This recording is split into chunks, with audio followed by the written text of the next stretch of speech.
بسم الله الرحمن الرحيم waa Sum Turkish School ee magaalada Muqdisho Al-Ustaad Mustafa oo marinay buuggii grammarka ama grammarkii buugga sidaan filayo grammarka waa buugga labaad chapterkiisa koowaad ku yaala haliya isin tamamasiga intaynu sharaxin janaalka daa ku subscribe saaro casharadii hore aynu usoo gelinay la soco wax waliba grammaradiisa gooni aynu usoo gelin ardayda inay ku xiran yihiin wax waliba oo dhibayo inay inoo soo gudbiyo comment kasoo bixi wixii markaas ku dhibaa subscribe-ka iyo like-tan ha inaga ilowin maxaa yeelay mar waliba oo like iyo subscribe inoola saaro channelkeena wuxuu noqon doonaa channelada kuwa ugu magac dheer ayaan rajeynaynaa wax waliba zero ayaa laga bilaabaya in channelkeena uu cirka geli doono hal mar aynu isla wada farxi doono insha allah ayaan rajeynaynaa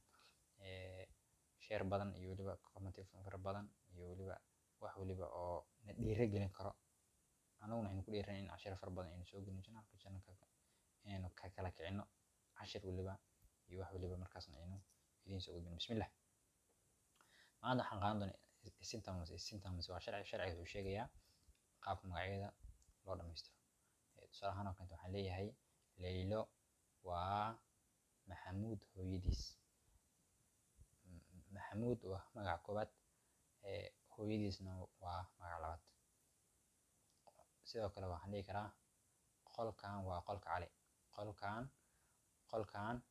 qolka waa magaca koowaad qofkana ama hada Cali mise Laylahan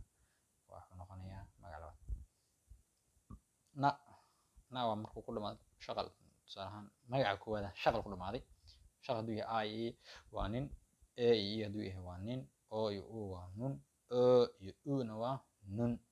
laakiin hadduu ku dhamaado shibane waxaa fiirinaysaa shaqalka dambe haddii noqo i waa in a iyo waa in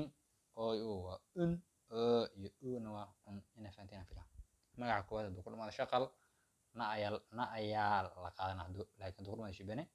naada waad ka boodaysaa in ayaa fiirinaysa adigoo fiirinayo shaqalka ka dambeeya sidoo kale qaybta umaw magaca labaad hadduu ku dhamaado shaqal waa si iyo su iyo su sa si su waa laakiin hadduu ku dhamaado shibane waa a i u aynu baratikayno isagoo baratika ku celi cashiradaha waad fahmaysa insha allah ayagoo af Soomaali lagu sharaxay tusaale ahaan soo fiiri tusaale ahaan wuxuu ku leeyahay waa kana Laylo waa Axmed hooyadiis Axmed waa magaca koowaad hooyadiisna waa magaca labaad Axmed wuxuu ku dhamaado taa soo maha taa waxa waaye shibane hadduu ku dhamaado shibane anigu na ma rabo waxaan rabaa in waxaan fiirinayaa taada shaqalka dambe i miyaha i hadduu yahay e iyo hadduu yahay mid kamid ah waxaan ku diraa in ahmedtin ee leh ama ahmedtin ahmed anne waxa hooyo haddii ay ku dhamaado shaqal saa la qaadana e miyaha e waa kan anne waa taa annesi ee leh ahmedtin annesi ahmed hooyadiis waa markaas ahmedtin annesi ahmed hooyadiis waayo waan filaya inaad fahanteen ahmed shiba haddii uu ku dhamaan lahay shaqal hadda halka aan ka qaatay in waxaan qaadan lahay nin ayaan qaadan lahay laakiin Ahmed shibane ayuu ku dhamaaday waa kan ama asoo shaqal ku dhamaaday buug kitaabkan Ali wuxuu ku shaqal soo maha shaqal waxaa ka dambeeya i ila dhibic nin markan ayaan qaatay nin Ali nin Ali kitaab waxa waayo kitaabi ayaan leeyahay bacdan waxay noqonaysaa ba hoose arciga jiray ay ku noqonaysaa science gooni aynu u sharxi doonaa kitaabkan buu waa kan mogta this kitaab waa buu kitaabkan alinin kitaabi waa kitaabka Cali kitaab wuxuu ku dhamaado shibane wuxuu ku dhamaado ba hadduu ku dhamaado anigu sama raba bacda waxaa ka dambeeya kitaabi ayaan leeyahay exercise ayaynu geli doonaa insha allah cali sen waa adiga waa magaca koowaad arka dash waxa way saaxiib marka waxaan ku darayaa la iska rabaa Cali sen wuxuu ku dhamaado shibane hadduu ku dhamaado shibane wuxuu rabaa e miyaha e waatan wuxuu rabaa in alinin Cali arka dash waa saaxiib Cali waa saaxiibka marka